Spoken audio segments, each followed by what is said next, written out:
everyone, welcome back to Crafting at Whimsy Wonderland. My name is Stacy. Today I have the sign for you that I made with the uh, Dollar Tree Christmas tree and the Dollar Tree little red car that I painted on my last project video. And I wanted to show you what I was doing with them. So in my grab bag, $4 grab bag things from Michael's, I got I think 8 of these signs. It's a fine sign on its own, but I have 8 of them and I don't need 8 of them around my house.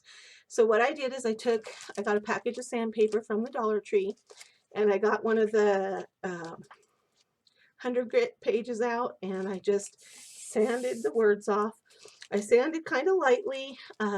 There was still a shadow of the words behind, and then just because I just wanted to get it off, but I didn't want to take off the grainy texture of the board. It's kind of a paneling piece, and it has a seam down the middle to give it that shiplap look.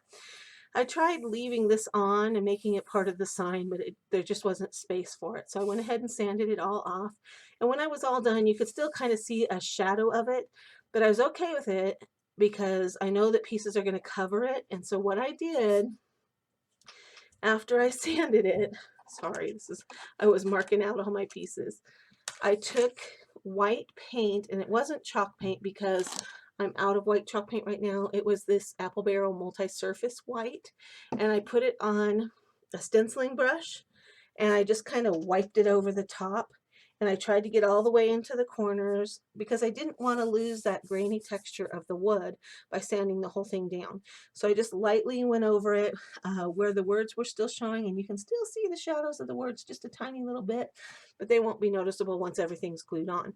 Then I took a little bit of gray, also the multi-surface. This is Timeless Gray.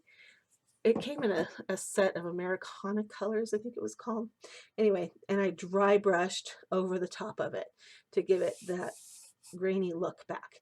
Then I went through my wooden letters from the Dollar Tree, and I pulled out the letters to spell Christmas Tree Farm, and they barely fit on here. So if you have another way of doing this, like with a stencil, or not a stencil, a vinyl cutter, you could totally do that, okay? So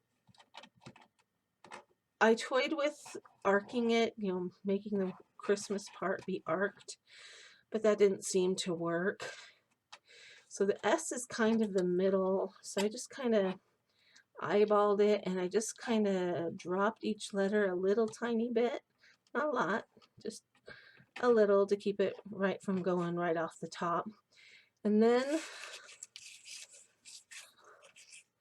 I can pop in my car, and it'll go right there. Or I can pop in the tree. The tree doesn't work as well, and I'm thinking of kind of maybe cutting off the trunk. And if I cut off the trunk, I think it'll fit okay. And then it would just be the tree sitting on the edge of the frame. I think that would look okay. I was trying to tuck it behind, but it's made too nicely, so I can't. So anyway, that's what the things are going to look like. I think I'm going to go ahead and paint these out in black, and when I get it all done, I will come back and show you what I did. I'm just going to glue these down with a little E6000 and hot glue mix. Just a couple of dots of E6000, a couple dots of hot glue, and press them down. I am going to line up Tree Farm on the line, the tops of the letters hitting the line, and then Christmas will just get arched in like that. Okay, so that is what I'm making out of these 2 pieces that I taught you how to paint. Well, not really taught you how to paint, just showed you how I do it. Okay, and I thought they were really cute. I wanted to do like You Cut Christmas Tree Farm, but there just wasn't room on the board to do that. Okay, so I think I'll do one with the car and one with the tree, and then we'll see. But I just really like how that looks. Okay, I will come back and show you the finished project when it gets done. Alright, so I have all of the pieces prepared to finish up these signs, and I just wanted to show you how I'm planning on doing it. I have drawn some lines here. I don't know that you can see them. very little, and I've kind of marked off where each letter is going to go on this top sign, and I painted the second sign. I wanted to show you the difference. The first one, on this one, I just did a really light dry brushing of gray, and on this one, I went a little heavier because on this one, I did not sand off the letters first, so I had more paint on it. I I like them both. I kind of like this one because the texture of the wood is still on there more, but I kind of like this one more because it looks more like real wood. So it's just kind of like whatever look you want. Uh, I did a lot of housework yesterday, and when I went to prep this, I just didn't have sanding in my left in my arms. My arms were sore from all of the moving stuff around and things that I did. So I just wanted it the quick, easy way. So I just kind of basically painted it all out white, brushed it with gray. The gray got a little too heavy, so I brushed it with white again. And I like this. I don't know. We'll see. I kind of like the white, brighter white a little more. So you do it however you want. Okay, so I'm going to take the second one away for right now. And I'm going to pull out this first one.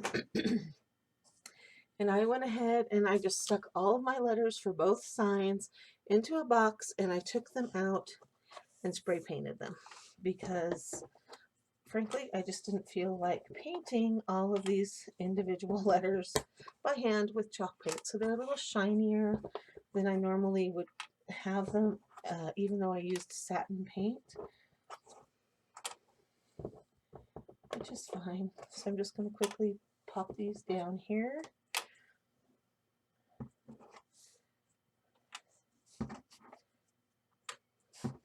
I could have left them white or natural. I could have stained them brown. I could have done a lot of different things with these. Okay, so there's the letters for Christmas Tree Farm. And I still need to cut off the stem on that one. So let's do the car one first. And I do have the lettering or the markings on here for my letters. So what I did is I kind of put a little mark where the middle of the letter needs to go.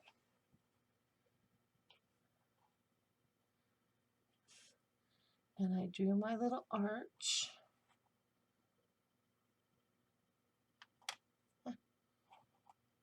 And I also drew a little line on the top where it kind of needs to go.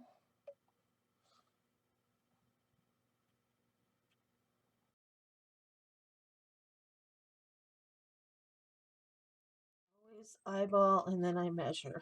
I get it eyeballed kind of where I feel like it looks good, and then I just fine tune it with the measuring tape. To do this, I'm going to be using a combination of E6000. Sorry, sometimes it takes pliers to open this thing. Grab a paper to set it on here. So I'm going to glue my car down first. Okay, so I'm going to put that on there. I'm going to push this down and make sure that it's where I want it. Okay, there's my car. And I think that looks pretty good. So I'm going to go ahead and glue it on like this. So normally I start in the middle of my word and work backwards.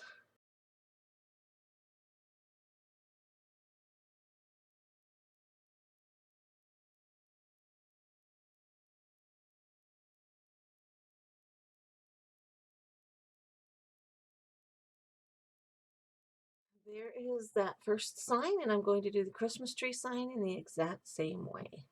All right, so I glued the letters for the Christmas tree sign on in the exact same way I did the other one. And so now I have two signs fairly easily done. Here's the one with the car and the Christmas tree. And here's the one with just the Christmas tree. Okay? If you like this project, please give it a thumbs up. Let me know what you think about it in the comments below. And If you have not subscribed to my channel, please do so by clicking the subscribe bar at the bottom and hit that notification bell. And that way you'll get notified each and every time I upload a video. I hope that you enjoy this project and that you'll go out and try making a similar project for yourself. You can probably find some signs like this if you don't have them. Find one at a thrift store. Okay? All right. This has been Crafting at Whimsy Wonderland. Thanks for stopping by. I'll see you next time.